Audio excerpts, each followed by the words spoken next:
राधाबाई, हिराबाई, सोनाबाई, सरूबाई, इकडे या तुम्ही सर्वजणी. काय बाई, काय काम पाडलात?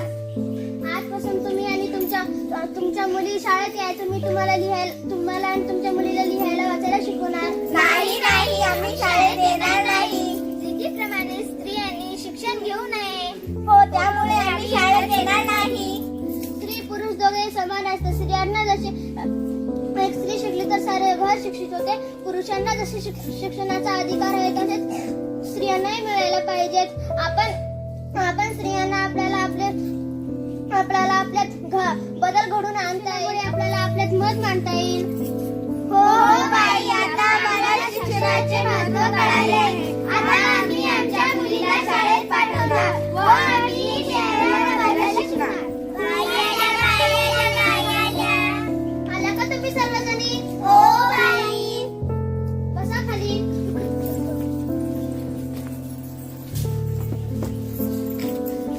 आज मी तुम्हाला अ आई शिकवणार. हो बाई. अननसाचं, आईचं, इमारतीचं,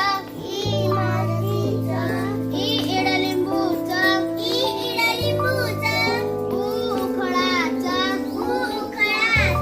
हे सर्व मुळाक्षरे तुम्ही उद्या गिरून आणायची.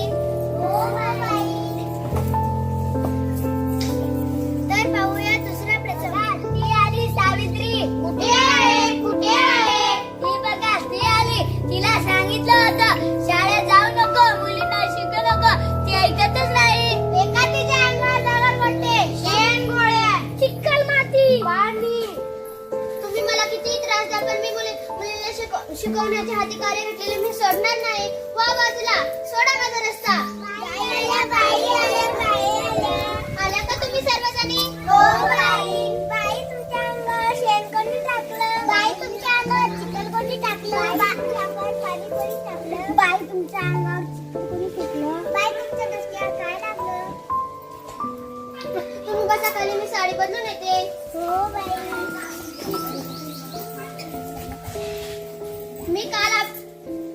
मी काल अभ्यास दिलेला तुम्ही सर्वजणी पूर्ण केलात का? हो बाई. छान, सुंदर, खूप सुंदर. मी आज तुम्हाला पुढचे मूळ अक्षरे शिकवणार. ऊसाचं, ए एडक्याचं, ए एरणीचं, ओ ओजेवाल्याचं, ओ औषधाचं. हे सर्व मूळाक्षरे तुम्ही उद्या गिरून आणायची.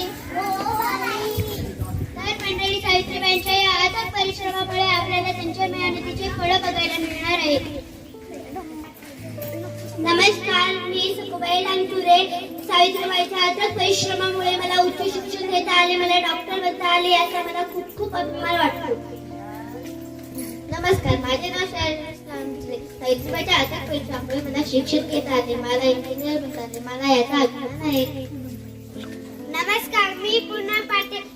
सावित्रीबाईंच्या अथक परिश्रमामुळे मला शिक्षण घेता आले, मला शिकून पोलीस बनता आले, समाजाची सेवा करता आली, याचा मला अभिमान आहे. नमस्कार, मी सरस्वती इंदुरे. सावित्रीबाईंच्या मेहनतीमुळे आज मला शिक्षण घेता आले, पायलट बनता आले, याचा मला खूप अभिमान आहे. सावित्रीबाईंच्या अथक परिश्रमामुळे मला शिक्षण घेता आले, सावित्रीबाईंचा नाटक वारसा पुढे घेऊन जाण्यासाठी मी शिक्षिका बनले, याचा मला खूप खूप अभिमान वाटतो. तर मंडळी, सावित्रीबाईंच्या मुलींना शिक्षण देऊन त्यांना त्यांच्या पायावर उभे केले. सावित्रीबाईंनी ही शिक्षणाची पेटवलेली ज्योत आपण चालू ठेवूया.